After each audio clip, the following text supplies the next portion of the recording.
They call it the Schumer shutdown. Now, watch what happens when the cameras stop cheering and the math starts cutting. CNN's nervous. The IRS is crying. Caroline drops receipts. And Hakeem, dollar store Obama says public sentiment will save them. Okay. Renee, let's first start with what we know, what we don't know, I guess, about the Trump administration's, what they actually mean when they say mass firings are imminent. Is there a picture that's starting to emerge of who or even what is being targeted at this point? No, I think that still remains unclear at this point. We know that this morning the president said that he was meeting with OMB Director Russ Vought and that they would be hammering out these sort of details on which so-called, he calls it, these are his words, democratic agencies, where they would be cutting workers, where they'd be cutting programs, and discussing whether they would be permanent cuts or temporary cuts. But we should point out that before the shutdown officially went into effect, Vought had already gotten the wheels turning in this direction. In a memo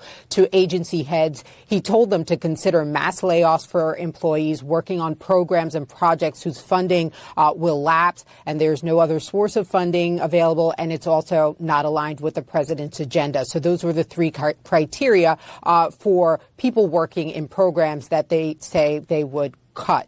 Right now, again, not clear which agencies will see these mass layoffs. We know that the White House said today that the number would be in the thousands. But what is also happening here simultaneously are cuts to programs that the Trump administration, frankly, does not like. Vought announced on social media yesterday nearly $8 billion in funding for what he's calling the Green New Scam, which was essentially funding for clean energy products and projects in Democratic-led states. They had been canceled.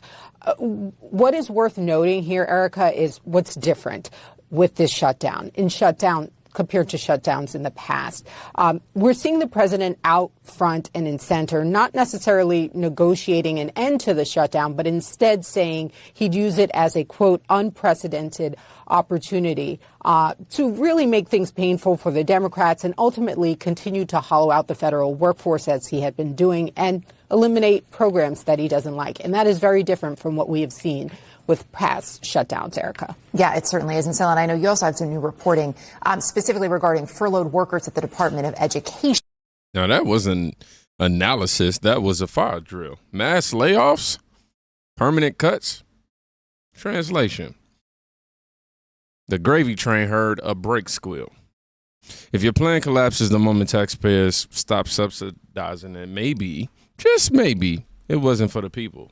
It was for payroll. For the payroll, yeah.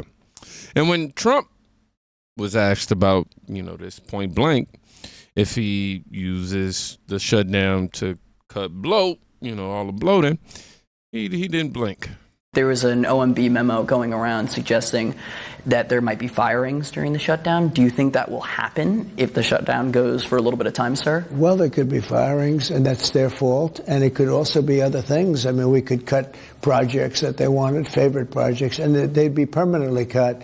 So you could say, a lot of people are saying Trump wanted this, that I wanted this closing, and I didn't want it. But a lot of people are saying it because I'm allowed to cut things that should have never been approved in the first place. And I will probably do that. There was an OMB memo going around. Clear, not cute. I can cut what never should have been approved. That's not extremism. That's a to-do list. I don't want this closing.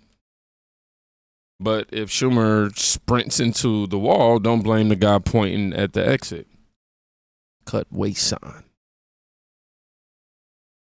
Media calls it scary. Here's the part they actually fear.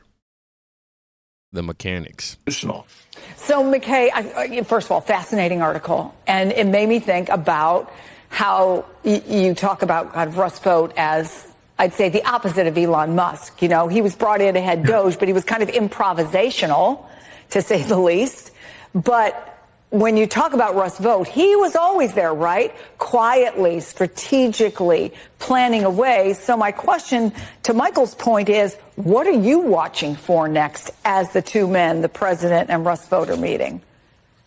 Yeah, the big question that he's going to have to answer in this meeting with President Trump, and that all of us should be paying very close attention to, is where is he recommending furloughs, which is the traditional thing that happens during a shutdown, versus where is Vogt recommending reduction in force, which is essentially permanently firing these people, right? Because this is a really important thing that voters and viewers need to understand. This shutdown could be very different from all the shutdowns that we've lived through over the last several years. I think we've become kind of inured to this idea that we have a dysfunctional government, shutdowns happen, it's disruptive, but then they come back. What Vogt is trying to do is to use this opportunity to permanently lop off large parts of the federal government, get rid of federal workers that he sees as basically not on board with the Trump train. And to Michael's point, when I would ask Vogt's allies, well, what about this question of when a Democrat gets back into the White House? That's going to happen someday. Aren't you going to regret, this huge power grab? And what they said to me, and they were very candid about it, to their credit, they said, well, the goal is to unravel enough of the federal government now that it will make it impossible for Democrats to rebuild it even when they do get back to the White House. One of the things I'm committed to do, and this is completely nonpartisan, Michael, is just to talk about the people who are Now, they finally said the quiet part. Not furloughs, reductions in force. That's the difference between a nap and a breakup. Unravel enough for the federal government that Democrats can't rebuild it. You mean stop the revolving door from rebuilding the same bad ideas? I'm listening. Temporary pause for leverage. Permanent cuts is culture change. And the first loudest screams, not the single mom, not small business. It's actually the IRS. It's a matter of leveraging on both sides of the aisle.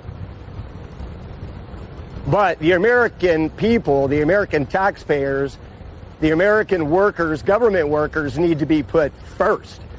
And I think America's tired of that. They have families, they have children, they have elderly parents, they have financial commitments, mortgages, rent, car notes, and on and on and on. And it is unfair, unacceptable for government workers to be held at bay, not allowed to do their job. We want to work. Put us back to work. Open this government up. It's a matter of put us back to work, he says. Bro, America's been yelling that at the IRS every April. Mortgages, car notes, bills.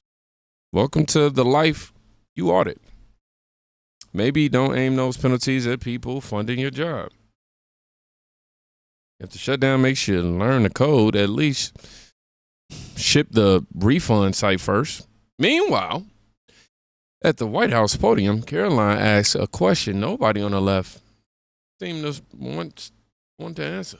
Let me ask you, do you think that illegal aliens should receive Medicaid benefits? Medicaid benefits that go to the most vulnerable people in our country.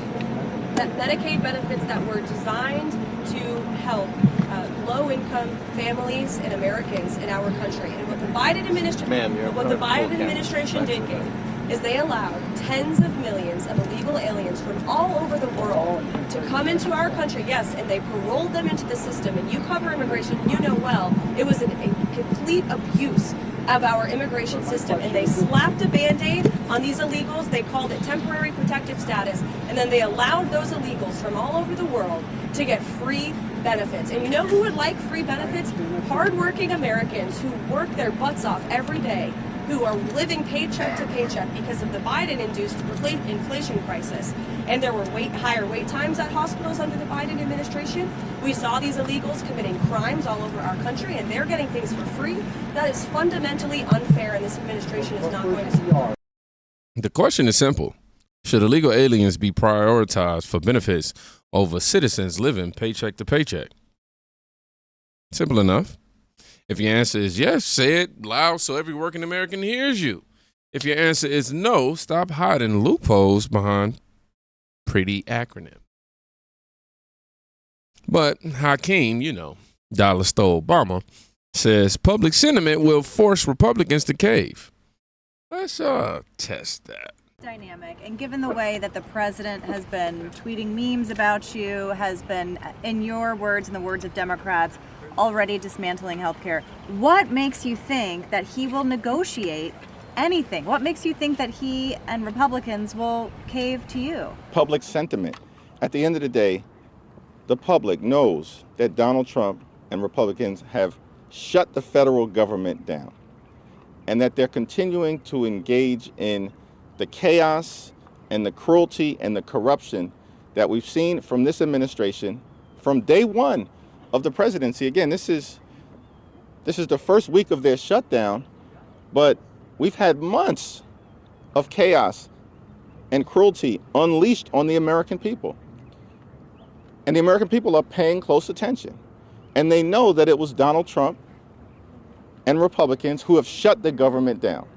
They also know that House Democrats are fighting and Senate Democrats are fighting to protect the health care of the American people, because the Republican health care crisis has been devastating to people all across the country, devastating to working class Americans, devastating to rural America, to urban America, to the heartland of America, to small town America, and to black and brown communities all across America. We've never seen anything like this in terms of the pain that has been inflicted on the American people by Republicans. House Democrats are simply making the case that we need to cancel the cuts, lower the costs, and save health care. Thank you all. Leader Jeffries, can you address the 20... But public sentiment isn't a policy. It's a poll with mood swings. Sentiment didn't balance a single budget line. If your strongest card is feelings while the other side is writing memos, that cancel billions. I know who's negotiating from strength. Voters are tired of paying for programs that insult them, agencies that police them, and loopholes that replace them. Shutdowns used to be timeouts. This one is a test. Do we fund a country or a class? If cameras are panicking and the tax man is pleading, maybe for once, the pressure is finally on the right people. Now, if you made it to the end of this video, put the straight Obama. I guess it's a quote from Greg Gutfeld. Y'all be safe. Please go check on a friend today. You can quite literally be saving their life. Peace.